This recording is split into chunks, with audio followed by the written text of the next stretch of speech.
With Singapore set to update its commitments to fight climate change under the Paris Agreement this year, some experts are pushing for more ambitious targets to cut total emissions, even as what's called emissions intensity has halved since year 2000.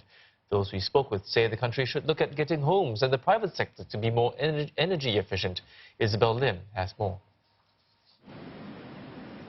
Singapore saw its driest September in 2019. Against the backdrop of increasingly extreme weather, it has pledged to tackle climate change by limiting the main cause, carbon emissions.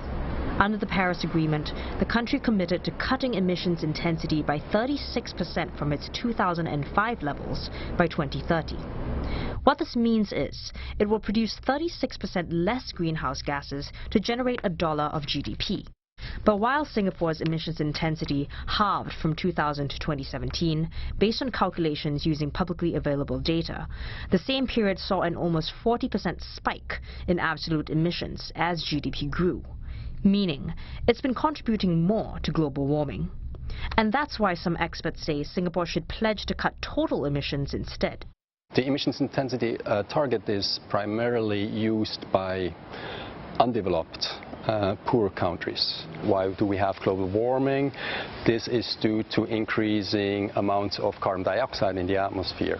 The climate only cares about that number, the absolute emissions. In that sense, emissions intensity is not a really meaningful variable in respect of mitigating climate change.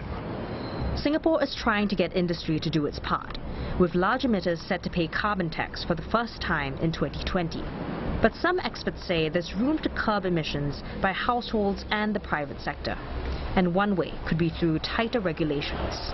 We don't really have action forcing energy efficiency standards, mandatory standards that push buildings to really economize on their energy efficiency. Tokyo, for example, has a law that mandates that buildings cannot have their air conditioning set below 26 degrees Celsius during summer.